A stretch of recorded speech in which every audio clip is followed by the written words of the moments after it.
Quel contraste entre le silence de mort sur la colline appelée Golgotha et l'effervescence tout à l'heure sur les pentes du mont des Oliviers et jusque dans la ville. Et quelle différence entre les acclamations euphoriques adressées à Jésus sur son âne et la haine qui bouillonne et réclame pour lui la crucifixion. Pourtant, s'il y a contraste, il reste quelque chose de commun à ces deux tableaux que nous avons aujourd'hui sous les yeux, avec l'évangile des rameaux d'une part et le récit de la Passion selon saint Matthieu de l'autre. Quelque chose qui parcourt ces textes magnifiques, et c'est la louange. La louange. Dans la scène de l'entrée du Messie à Jérusalem, on ne peut pas la manquer. Les branches d'arbres qu'on agite autour de lui témoignent de la joie qu'on a de l'avoir enfin. Et les cris l'accompagnent pour célébrer sa présence et proclamer l'imminence de l'œuvre que le peuple attend de lui. Béni soit celui qui vient au nom du Seigneur, c'est-à-dire béni soit celui que le Père nous a donné.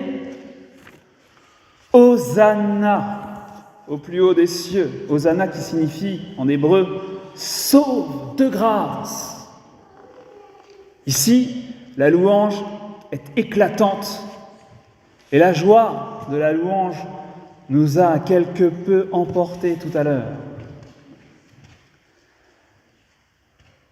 Évidemment, dans la Passion selon saint Matthieu, la louange est presque cachée, c'est beaucoup plus subtil, mais elle est bien là. Cependant, ça n'est plus tellement la louange du peuple, mais la louange de Jésus.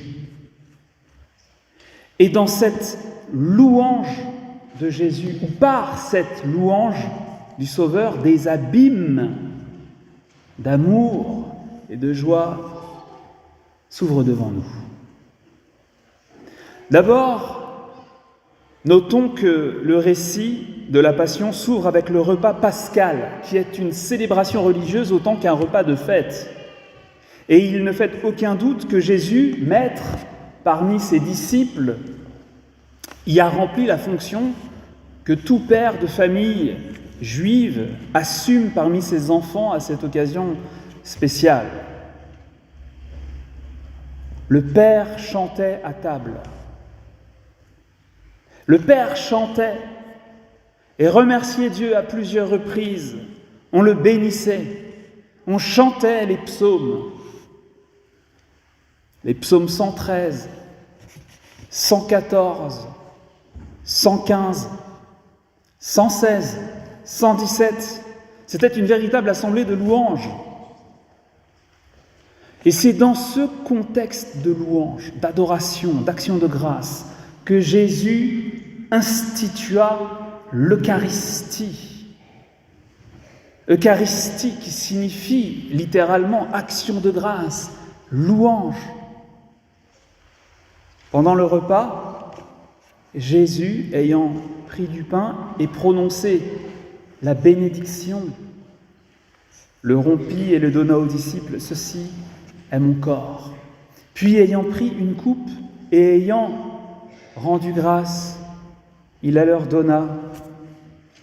Ceci est mon sang versé pour vous. Après avoir chanté les psaumes, dit le texte, ils partirent pour le mont des Oliviers. Suivent l'arrestation, le procès bidon, les mauvais traitements et les premières heures du supplice, puis vers 15h, c'était vendredi, Jésus cria « Mon Dieu, pourquoi m'as-tu abandonné ?» Ce sont les premiers mots du psaume 21 que le Seigneur connaît par cœur et qui s'achève dans la louange et la proclamation du triomphe de Dieu. Je te loue en pleine assemblée. Vous tous qui craignez le Seigneur, louez le Seigneur. Nous l'avons entendu, ce psaume. Comme beaucoup de psaumes, ce dernier psaume de Jésus contient des appels à l'aide poignants et des actions de grâce enflammées. Ce que je veux dire, c'est que sur la croix, Jésus chante encore.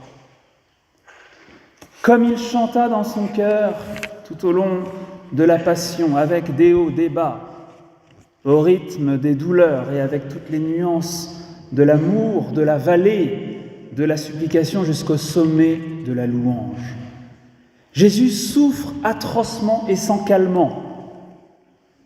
Il accomplit l'œuvre d'amour fou, l'œuvre du salut, et il rend grâce pour cela. Il remercie le Père de l'avoir envoyé nous sauver et lui en demande la force. L'agneau loue Dieu d'être emmené à l'abattoir pour enlever les péchés du monde. Il remercie d'être le festin des loups.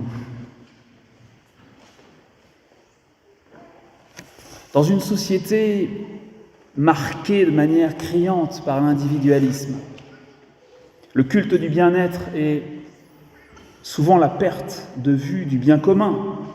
Certes, on se bat, mais on se bat pour ce qui nous concerne. Le reste, souvent, nous importe peu.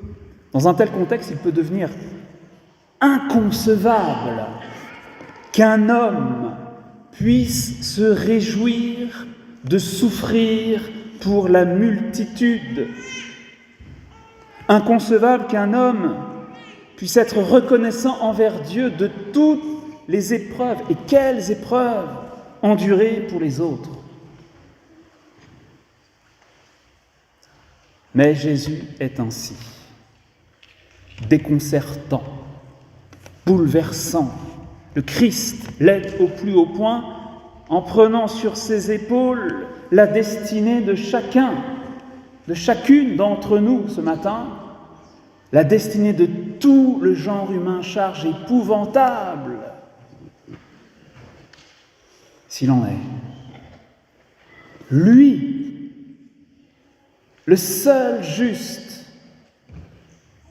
il est mort pour les injustes que nous sommes tous, afin de nous introduire devant Dieu, et il est infiniment reconnaissant envers Dieu de pouvoir le faire. Et il rend grâce de pouvoir ainsi sauver le monde au prix de son sang, de sa mort. Il est reconnaissant de pouvoir manifester à quel point Dieu est digne d'être aimé, d'être loué, d'être servi et de pouvoir nous sauver de cette manière, de pouvoir nous sauver. Il rend grâce car lui-même nous aime.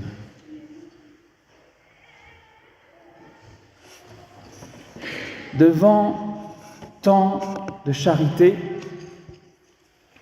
nos cœurs à nous peuvent paraître bien pâles ou bien sombres. Choisissez comme vous voulez. Quel genre de personnes voulons-nous être ? Certainement pas des personnes ingrates, mais des êtres de louange, de reconnaissance. L'attitude de la foule brandissant ses rameaux est ce qui conviendrait le mieux, non ? La louange, l'adoration, des merci par milliers, des pardons, des bravos, des merci jusqu'à notre dernier souffle. Jésus qui nous aime tant, Jésus mérite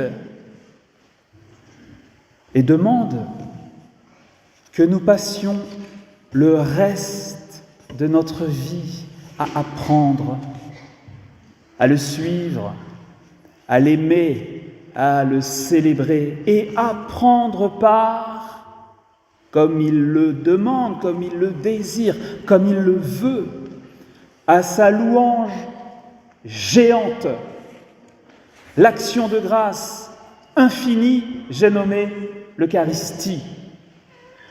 L'Eucharistie où il remercie le Père d'être là encore, tout offert, sur l'autel, avec le même amour et le même désir de sauver chacun, chacune d'entre nous, corps livré, sang versé pour nous, qu'il considère sans qu'on sache bien pourquoi, comme ses amis. Vous êtes mes amis, si vous faites ce que je vous commande. Et nul n'a plus grand amour que celui-ci, donner sa vie pour ses amis.